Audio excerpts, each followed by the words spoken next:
ഛത്തീസ്ഗഡിൽ മനുഷ്യക്കടത്ത് ആരോപിച്ച മലയാളി കന്യാസ്ത്രീകളെ അറസ്റ്റ് ചെയ്ത സംഭവത്തിൽ രാജ്യവ്യാപകമായി പ്രതിഷേധം. വിഷയം ഉന്നയിച്ച് ഇന്ന് പാർലമെന്റ് കവാടത്തിൽ പ്രതിപക്ഷ എംപിമാർ പ്രതിഷേധിക്കും. കന്യാസ്ത്രീകൾക്ക് ജാമ്യം നൽകണമെന്നാവശ്യപ്പെട്ട ഇന്ന് കോടതിയിൽ സഭാ നേതൃത്വം അപേക്ഷ നൽകും. വിവരങ്ങളുമായി ഡി വിജിത ചെയ്യുന്നുണ്ട്. വിജിത, കന്യാസ്ത്രീകളെ ഇപ്പോൾ അറസ്റ്റ് ചെയ്ത സംഭവത്തിൽ രാജ്യമെമ്പാടെ ഇപ്പോൾ ഒരു പ്രതിഷേധം തുടരുകയാണ്. മന്ത്രിമാരടക്കമുള്ളവർ ഇപ്പോൾ രംഗത്തെത്തി. ഇപ്പോൾ ബിജെപിയെ ചോദ്യം മുന്നിൽ നിർത്തിയിരിക്കുകയാണ്. വാർത്തയുടെ കൂടുതൽ വിശദാംശങ്ങൾ എങ്ങനെയാണ്? സൂചിപ്പിച്ചതുപോലെ തന്നെ രാജ്യവ്യാപകമായിട്ടുള്ള ഒരു പ്രതിഷേധത്തിലേക്ക് തന്നെയാണ്, അല്ലെങ്കിൽ പ്രതിഷേധം ആളിക്കത്തുന്ന രീതിയിലേക്ക് തന്നെയാണ് കാര്യങ്ങൾ പോയിക്കൊണ്ടിരിക്കുന്നത്. കഴിഞ്ഞ ദിവസമാണ് മതപരിവർത്തനം ആരോപിച്ച് മലയാളി കന്യാസ്ത്രീകളെ അറസ്റ്റ് ചെയ്യുന്ന ഒരു സാഹചര്യം ഉണ്ടായത്.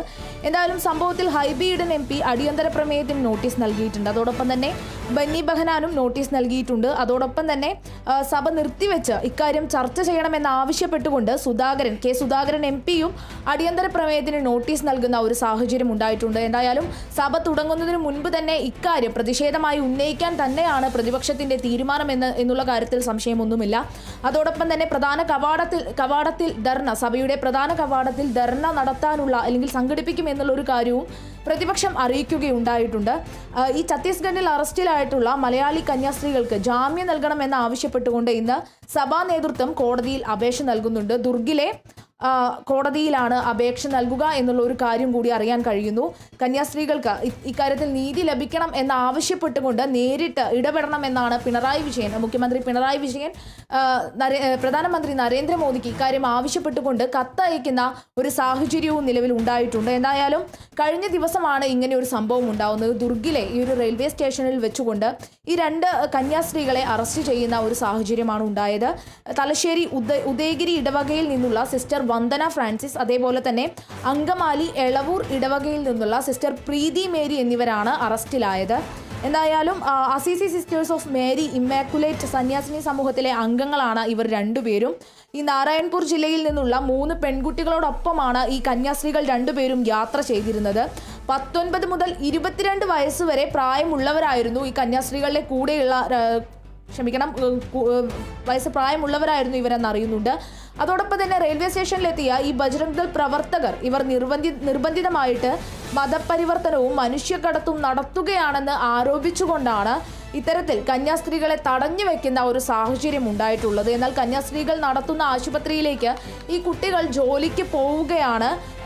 അതുപോലെ തന്നെ പെൺകുട്ടികൾ 3 പെൺകുട്ടികളും മാതാപിതാക്കളുടെ സമ്മതത്തോടെയാണ് എത്തിയിട്ടുള്ളത്.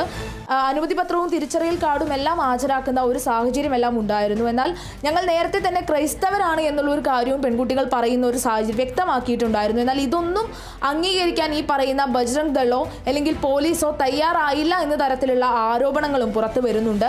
അതോടൊപ്പം തന്നെ ഈ മിഷണറി പ്രവർത്തകർക്കൊക്കെ എതിരായിട്ട് വലിയ രീതിയിലുള്ള അക്രമങ്ങൾ നടക്കുന്നുണ്ട് എന്ന് തെളിയിക്കുന്ന രീതിയിലുള്ള CCTV ദൃശ്യങ്ങളും പുറത്തു വരുന്ന ഒരു സാഹചര്യം ഉണ്ടായി.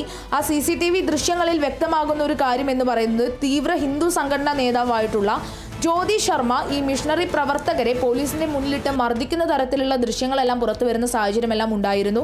എന്നാൽ ഇക്കാര്യത്തിലെല്ലാം കാര്യങ്ങൾ പോകുമ്പോൾ ഈ കസ്റ്റഡിയിലെടുത്ത കന്യാസ്ത്രീകളുമായി ഇതുവരെ ആശയവിനിമയം നടത്താനോ ബന്ധപ്പെടാനോ തുടങ്ങിയ കാര്യങ്ങൾക്കൊന്നും ഇതുവരെ സാധിച്ചിട്ടില്ല എന്നുള്ള ഒരു കാര്യവുമുണ്ട്. എന്തായാലും വലിയ രീതിയിലുള്ള ഒരു പ്രതിഷേധത്തിലേക്ക് തന്നെയാണ് ഇത്തരത്തിലുള്ള അക്രമങ്ങൾ നടക്കുന്ന ഒരു സാഹചര്യത്തിൽ നേരത്തെ രേണുക സൂചിപ്പിച്ചതുപോലെ BJPയെ ഒരു മുൾമുനയിൽ നിർത്തുന്നതിനോടൊപ്പം വലിയ രീതിയിൽ ഒരേപോലെ ഒരു പ്രതിഷേധത്തിലേക്ക് തന്നെയാണ് കാര്യങ്ങൾ പോകുന്നത് എന്നുള്ള കാര്യത്തിൽ സംശയമൊന്നുമില്ല.